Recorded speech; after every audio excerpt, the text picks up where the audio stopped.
Imagine waking up each morning to the whisper of winds brushing against snow-capped peaks, to the tinkling of cowbells that set the rhythm of a life suspended between sky and earth. There, in the vast white expanse of the Swiss Alps, not everything is postcard perfect. There is life. There is routine. There is a way of existence that, far from fading, endures like a poetic act of rebellion against oblivion. This is a world where raising dairy cows is not just a trade. It is a heritage, a daily liturgy, a sacred dance with nature. In this story, we'll take you into the heart of how the Swiss, with weathered hands and resilient spirits, raise dairy cows among the mountains. You'll discover their secrets, their rituals, their challenges, and above all, their profound respect for life. Because in every liter of milk, there's not just nourishment. There is history, gratitude, sacrifice, and an unbreakable faith. The geography of the soul, a landscape that shapes those who inhabit it. The Swiss Alps are not merely scenery, they are an imposing presence, a titan of rock and snow that shapes not just the land but also the character of its people. This is not a landscape that can be easily tamed. In winter, temperatures drop to such extremes that skin cracks, breath turns to floating crystals, and every step on the snow creaks like a warning. Storms do not announce themselves, they break in uninvited. The paths that glow with deep green in summer become icy labyrinths, where a simple walk becomes a test of endurance, and reaching the barn an act of daily courage. And still, some choose to stay. Entire families, generation after generation, have taken root in the heights, forming an almost symbiotic bond with the land. They do not see it as an enemy but as a teacher. They live in weathered wooden homes, hand-carved by ancestors who understood that winters here offer no mercy. The roofs, broad and sloped, bear the weight of week-long snowfalls without complaint.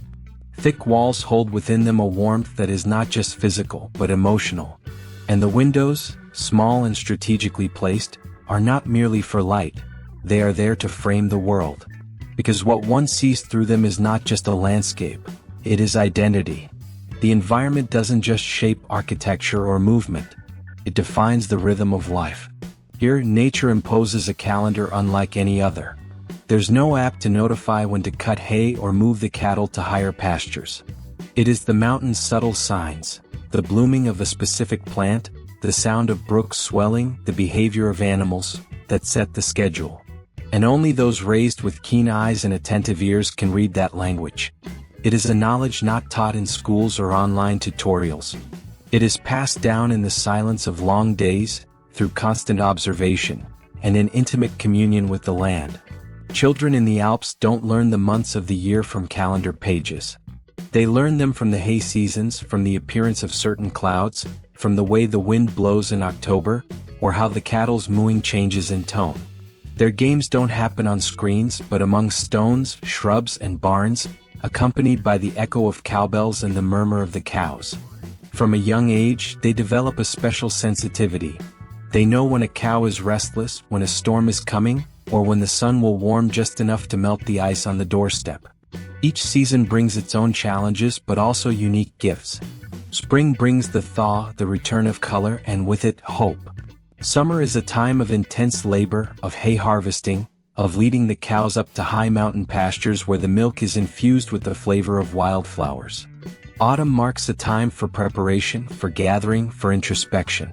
And winter, long, dark, and silent, is a season of retreat, of constant care, where one learns to value stillness, family, and the warmth of simplicity. This rhythm, deeply connected to the pulse of the earth, shapes not only the body, stronger, more resilient, more grounded, but also the soul. Because living in the Alps is not just about surviving the mountain, but about coexisting with it, learning to yield to its timing and conditions, and understanding that each day is an opportunity to honor the privilege of inhabiting a place most people only know through postcards. The Swiss who live at these heights don't consider themselves heroes. But in their perseverance, humility, and patience, there is a greatness that needs no applause. They have made the mountain their home, adversity their ally, and geography an indivisible part of their identity. Here, among snowy peaks and hidden valleys, life is not measured by speed but by depth. Because when the landscape shapes the soul, What blooms is a way of living that resists time, winter, and forgetfulness. Alpafahrt, the annual pilgrimage of the cattle. There are moments in the year when time seems to stand still in the Swiss Alps, and one of them comes at the beginning of summer, when the white cloak of winter timidly withdraws and the mountain, as if awakening from a long sleep, begins to dress in green. It is then that one of the most profound and symbolic traditions of alpine life begins, the Alpafahrt, or the ascent of the cattle to the high pastures. But to call it simply animal transport would be an injustice. Alpafahrt is much more than livestock logistics. It is a living ceremony, a collective offering to the land, and a silent tribute to the memory of those who have lived in symbiosis with these mountains for centuries. Farming families prepare in advance. Traditional clothing is brought out. The oldest cowbells, passed down from grandparents and great-grandparents, are polished until they shine. The cows, the undisputed stars, are not taken like ordinary livestock. They are adorned as if attending a sacred festival. Their heads are crowned with handmade garlands of wildflowers, crafted with patience and devotion. Around their necks hang ornate bells that not only serve to locate them but to announce their passage with an ancestral music that resonates throughout the valley. The sound of these bells is unique. It is not noise, it is a message. It is the mountain signaling that the cycle of life continues, that the cattle ascend as they do every year, that nature has been generous and the people are ready to walk with her. When the herd moves in single file along the steep paths, guided by herders with carved wooden staffs and hats decorated with feathers or red ribbons, the air fills with solemnity. No tourist or local resident fails to pause and observe this sacred parade with a mix of wonder and reverence. It is not a show, it is a living manifestation of a people who still honor the earth as mother, as temple, as origin. But the journey is not easy. The cows, though strong and accustomed to the terrain, must walk for hours, sometimes days, to reach the alpine pastures located above 1,500 or even 2,000 meters in altitude. The paths are narrow, rocky, steep. The youngest members of the family, and sometimes even the children, join the ascent as a rite of passage. They learn in silence what it means to depend on the cattle, to trust the mountain, and to recognize that there are moments when humans do not lead, but rather accompany nature's rhythm with humility. Once at the heights, a new stage begins. For several months, the cows graze freely in a green paradise, where the grass is denser, richer, and more aromatic than in the lowlands. Alpine flowers grow there, medicinal herbs, mosses, clovers, and endemic plants that not only enrich the soil but also give the milk a nutritional and sensory profile unlike any other in the world. Each sip of that milk is, quite literally, a mountain infusion, a synthesis of the ecosystem in which it was born. The milk produced in those pastures is unlike any other. Its flavor is more intense, its texture denser, its aroma more complex. It's no coincidence that Switzerland's most iconic cheeses, like Gruyère d'Alpage, Etivaz, or Berner Alpkäse, can only be made with milk obtained during these months and at these altitudes. It is milk with soul, with history, with altitude. A milk that is not born solely from the animal, but from the environment, from the climate, the wind, the soil, the stillness, and the purity of the place. But the Alpafahrt is not just a physical ascent. It is also a spiritual elevation. It is the moment when the family leaves behind the valley with its comforts and infrastructure, to surrender to a more austere, more demanding yet deeper way of life. In the alpine huts, electricity is minimal, communication is scarce, and contact with the outside world is reduced to the essentials. Yet in that apparent disconnection, a more powerful reconnection occurs. With the land, with the animals, with oneself. The alpine herder, in his silence, becomes a guardian of balance. He cares, watches, organizes, prays. Many times he sleeps next to the cattle in a small wooden bed by the barn door, in case a cow falls ill or a fox prowls in the night. There are no weekends, no days off. There are only days under the open sky and starry nights, where everything is reduced to the essentials: warmth, food, protection, work, gratitude. During this high mountain season, families also collect flowers, prepare herbs for infusions, and make cheese by hand, using techniques that haven't changed in centuries. Some of these cheeses are not sold. They are kept for personal consumption or given as gifts on special occasions. Each piece is marked by hand like an ancient book with the date, the name of the cabin, and the type of pasture. In this way, the mountain leaves its signature in every slice. When summer begins to fade and the first signs of autumn appear, the change in birdsong, the sudden chill at dawn, the persistent dampness on the stones, the preparation for the return to the valley begins. And although the descent, known as Almabfahrt, is also celebrated, it never carries the same poetic force as the ascent. Because deep down, the most magical part of this cycle is the courage to ascend, to climb with faith, to trust that the mountain will nourish not only the cattle but the spirit as well.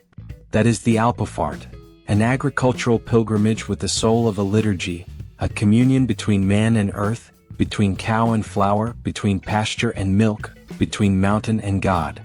A tradition that reminds us that the act of raising animals can be as sacred as a prayer, as beautiful as a symphony, and as necessary as breathing.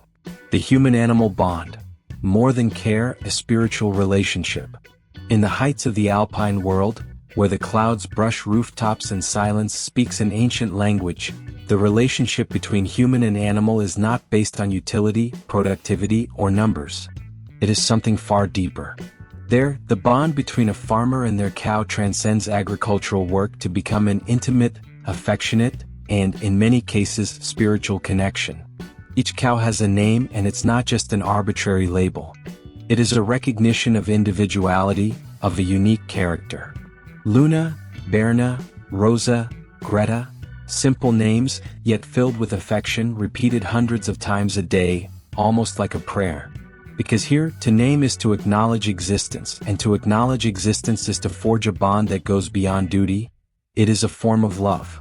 Swiss farmers can distinguish each cow not only by their coat, spots, or the size of their horns, but by their temperament. They know which one is the most curious, which is the most distrustful, which one can't stand cold wind, and which needs a little more hay at night. They recognize which cow becomes restless during storms, which hates getting her hooves wet, or which one seems to relax when spoken to before milking. There are no medical charts or digital sensors. Only observation, memory, and intuition. It is emotional intelligence built with patience, silence, and constant presence. This knowledge doesn't come from books. There are no courses or tutorials that teach what a farmer knows after living day in and day out with their animals. It is a kind of wisdom passed down through generations, not with words but with gestures, with silences shared beside the barn, with the art of interpreting a bovine gaze or understanding a different kind of moo. In the Alps, the language between human and animal is not spoken. It is felt. Seeing a farmer gently stroke the back of a cow while whispering words of encouragement is not an invented postcard scene. It is an everyday moment. Some pray silently while milking as if the act were part of a sacred ritual. Some give quiet thanks every time they collect the warm milk, as one would when receiving a gift, not a rite. And some, upon noticing the slightest sign of discomfort, drop everything to sit beside the animal, listen to her breathing, and comfort her as one would a friend. Caring is not a duty, it is a way of honoring an ancestral bond of mutual trust. In this emotional geography, the cow is not a production machine or an economic asset. She is a creature with dignity, memory, and sensitivity. She is spoken to, listened to, honored. She is protected not only from the cold or illness, but also from loneliness. In winter, the barns are not only warm because of hay and wood, but because of human presence. The companionship, the watchful gaze, the quiet devotion. Some herders say a cow knows when someone new enters the barn, that she senses the emotional state of the one feeding her, and that she returns the care not with words, but with gentleness, good health, and abundant milk. This isn't superstition but a tangible truth. A well-treated, well-understood, and well-loved animal produces more generously. And the Swiss have learned this not through experiments, but through centuries of living it. That's why this relationship is carefully preserved. When a cow grows old and stops producing, she is often not discarded. Her old age is respected like that of a grandparent. She is allowed to graze in peace, to sleep longer, to be visited by village children who pet her and sing to her.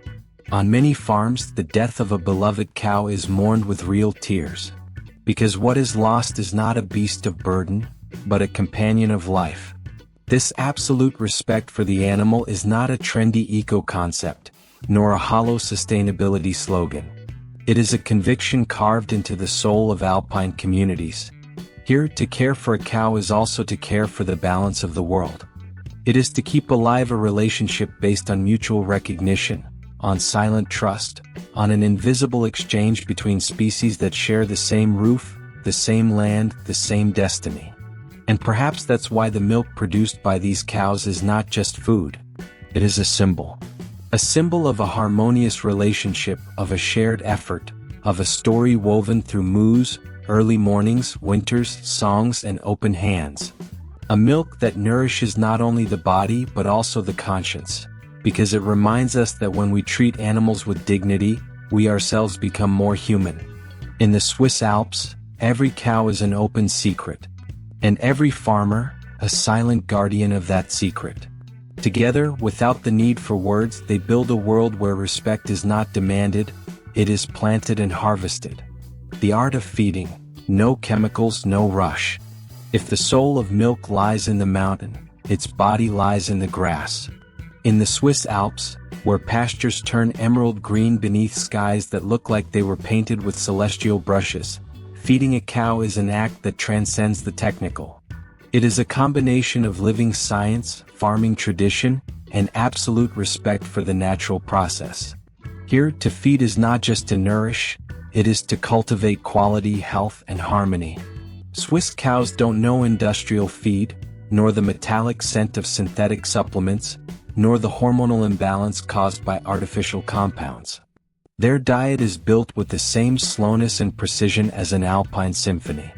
It all begins in spring when the fields awaken from their winter slumber and thousands of species of herbs, flowers, clovers, and medicinal plants begin to sprout. Then farmers head out into the fields with scythes or sickles, no heavy machinery, and begin cutting by hand. It's a meticulous, almost ceremonial task that seeks to preserve the integrity of every blade, every bloom. The cut grass is spread out over large cloths or directly on the ground to dry slowly under the sun. The weather, the wind, and the slope of the land all influence the process. There are days when nothing is cut, simply because the conditions aren't right. No one rushes. There is no hurry here, only precision. The drying process doesn't just prevent fermentation. It also preserves the essential oils and natural aromas of the plants, which will later give the milk a bouquet that is unique and impossible to replicate in industrial settings. Once dried, that grass becomes hay, the fundamental food during winter. But not just any hay. Each bale is stored like a treasure trove of gold. It's sorted by origin, protected from moisture, covered with breathable cloth, and regularly inspected. Some farmers smell the hay before offering it to their cows, like a sommelier sniffing the cork of a wine bottle. Because they know, if the hay smells bad, the milk will speak poorly. In Switzerland, aromas tell stories. During the cold months, when snow covers the pastures and the roads become impassable, this hay becomes the cow's main sustenance. But it's not all. Many farmers, following recipes passed down through generations, supplement the diet with custom blends of alpine herbs, hand-picked in summer. Chamomile to soothe the stomach, nettle to strengthen the bones, wormwood to stimulate the appetite, dandelion to cleanse the body. These are not formulas found in manuals, they are etched in the memory of elders, whispered from ear to ear, like a secret legacy. This nutritional approach is also grounded in an ethical vision. What the cow eats ends up in the milk, and what humans consume should be free of toxic ambition. That's why there are no unnecessary antibiotics, no artificial additives, no aggressive supplements. The cow is not forced to produce more than she can. Her rhythm is respected. If an animal becomes ill, natural treatments are tried first, and chemicals are only used when absolutely necessary. The priority is well-being, not profit. In this system, every bite a cow takes is a conscious decision, from the type of forage to the time it's delivered. A balance of fiber, minerals, and freshness is sought. Meals are given regularly, often accompanied by spring water collected directly from mountain sources. Because even the water matters. Even the salt blocks used to supplement minerals matter. Nothing is random. Everything has been carefully thought out so that the cow doesn't merely survive, but thrives in fullness. This model of feeding not only guarantees a purer milk, richer in nutrients, but also extends the animal's lifespan, improves natural fertility, and strengthens the immune system. In other words, a well-fed cow doesn't need to be overprotected with drugs or stimulated with hormones. Her health comes from the soil, from the air, from the grass, from her environment. And there's one more detail, perhaps the most important one. Feeding here is also a form of communication. The farmer watches his cows as they eat. He calls them by name, listens to how they chew, how they breathe, how they move. He knows when one is satisfied and when she isn't. He knows if a blend didn't sit well or if the composition needs adjusting. This kind of sensitivity is only achieved through closeness, through presence, through love. In the alpine farms of Switzerland, feeding a cow is like caring for a loved one. There is respect, there is tenderness, there is wisdom. And that respect is expressed, without the need for words, in a milk that carries in every drop the flavor of freedom, the purity of the heights, and the silent echo of a culture that prefers doing things right, even if it takes longer, overdoing them fast and soullessly. The barn, refuge and temple. When the winter winds roar down from the peaks, and the alpine slopes are blanketed in a dense, unyielding white, the retreat begins. It is time to leave the high pastures to descend from the summer sanctuary into the warm heart of winter, the barn.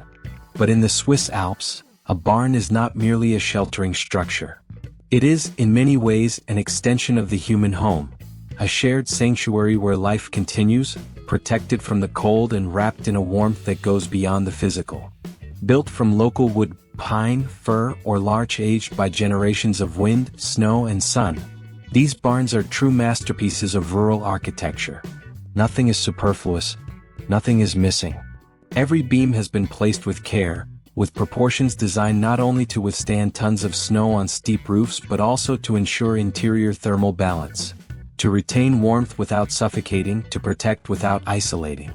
You can breathe in the scent of living wood, dry hay, the subtle echo of cow moos, and the unmistakable smell of damp earth blended with animal warmth. Unlike industrial barns, cold, impersonal, and built for maximum efficiency, Swiss barns are welcoming, spacious, well-ventilated, and deeply human in their construction. Each cow has her space, her favorite corner, her straw bedding replaced daily with care. Cleanliness is not a bureaucratic obligation, it's part of the daily respect paid to the animals. Floors are swept, waste is removed, and cracks are checked for drafts. And while ice covers the roads outside, within reigns a warm silence, almost meditative. Many of these barns are separated from the home by just a wall. In traditional houses, the barn is part of the same structure as the human living space, not for convenience but for connection. The heat generated by the cows' bodies helps warm the interior, and the sounds of the barn, gentle steps, calm breathing, the creaking of hay, accompany alpine nights like a background music composed by the mountain itself. In this environment, cows are not stressed, pressured, or alone. They are spoken to, sung to, gently stroked as they pass. In some barns, especially the older ones, soft sounds are played. Flute melodies, traditional songs, even recordings of murmuring summer streams, as if those vibrations could help maintain emotional balance and calm. Because here, something is understood that the modern world often forgets. Inner peace also makes good milk. And as if the barn were not sacred enough, many of them house small rural altars, modest yet deeply symbolic. On a wooden shelf or embedded between two beams, there is often a figure of the Virgin Mary, Saint Anthony the Abbot, patron saint of animals, or a simple crucifix darkened by oil lamp smoke. Sometimes a candle flickers through the January dawn. Other times, a handwritten prayer rests nearby, a psalm verse, or a dried flower hanging like an offering. These altars are not there out of habit. They're there because the barn, more than a workspace, is a place of spiritual presence. In the Alps, faith is not preached out loud, it is lived through small acts. in the devotion to care, the patience of milking, the generosity of sharing warmth. It is not decorative religiosity, it is embodied spirituality. Tending the land and caring for animals is, here, a silent form of prayer. During the long winter nights, when snow batters the windows and the world seems paused under a muted sky, the barn becomes the beating heart of the home. There dwell the noblest routines: feeding, checking that no cow is ill, massaging one who has just given birth, adjusting straw blankets to block drafts. In that warm dimness, the farmer finds purpose. In that shared breath between human and animal, winter stops being the enemy and becomes a teacher. Some elderly farmers say the barn is also where children are taught to respect life. There they learn not to feel disgust, not to rush, to observe without judgment, to serve without expecting. Their work becomes a school of humility, and humility becomes wisdom. And perhaps because of all this, when a stranger enters a Swiss mountain barn, the first thing they sense is not the smell, the moisture, or the wood. It's an ancient peace. A peace that doesn't come from silence, but from harmony. Because a space where humans care, honor, and give thanks becomes more than a refuge. It becomes a temple. Hand milking, a tradition that doesn't disappear. In many alpine farms, cows are still milked by hand. Not out of romanticism, but because direct contact allows farmers to detect any irregularities in the animal. Milking becomes a silent dialogue: firm hands, attentive eyes, whispered words. Each cow has her rhythm, and the farmer knows it. When the milk falls into the buckets, still warm, there is something sacred in that moment. It's not just the result of a physical process. It's a symbol of the connection between man, earth, and animal. A way to give thanks, to humbly participate in the cycle of life. Technology and tradition, a virtuous alliance. That doesn't mean Switzerland is stuck in the past. On the contrary, the country has managed to integrate cutting-edge technology without losing its roots. After milking, the milk is quickly transported in refrigerated trucks to centers where it is analyzed and transformed. Cheeses like Gruyere and Emmental, yogurts, butters, and other dairy products are produced under strict standards of hygiene, sustainability, and traceability. But what's surprising is that even in these ultra-modern facilities, tradition still leads. No artificial additives are used. Flavors are not standardized. Each batch retains the personality of the cow that produced it and the pasture that nourished her. Celebrations, wisdom, and heritage. The lives of alpine dairy farmers are marked by festivals that celebrate the natural cycles. The return of the cattle in autumn is one of the most emblematic. Decorated bells, traditional costumes, folk music, communal prayers, and feasts where everything revolves around dairy products. But perhaps the most important part happens offstage: the passing down of knowledge. Children learn by watching. They know when to cut the hay by the sound of the crickets. They know a cow is sick by the way she walks or by the look in her eyes. This knowledge, intangible yet precise, is the true treasure of the Alps. A legacy at risk and the hope that returns. Like all lifestyles rooted in the land, this way of raising cows faces challenges. Young people migrating to the cities, climate change, pressure from industrial agriculture. Many barns have been left empty. But not all is lost. A new generation is returning. Young people educated in universities are coming back to their villages with innovative ideas, but with the same love for tradition. They use drones to monitor pastures, digital platforms to sell artisanal cheeses, and solar energy to heat barns. They blend past and future, without betraying either. Final reflection: an alpine lesson for the modern world. In a world where speed consumes everything, where mass production and emotional disconnection from food are the norm, the example of the Swiss in the Alps is a light in the fog. It reminds us that there is another way to do things. Slower, more human, more mindful. Raising dairy cows here is not just an act of subsistence. It is an act of faith. It is the belief that nature, when cared for, returns the favor with generosity. It is the recognition that a cow is not a machine but a companion. It is the affirmation that work, when done with love, becomes a form of prayer. So next time you drink a glass of Swiss milk, remember this: in that whiteness there is history. There is effort. There is mountain. There is God. Because in the heart of the Alps, milk is not produced, it is cultivated. And that's it for today's video. If you enjoyed it, don't forget to leave a like and subscribe with the notification bell on, so you don't miss more videos like this one. See you in the next one.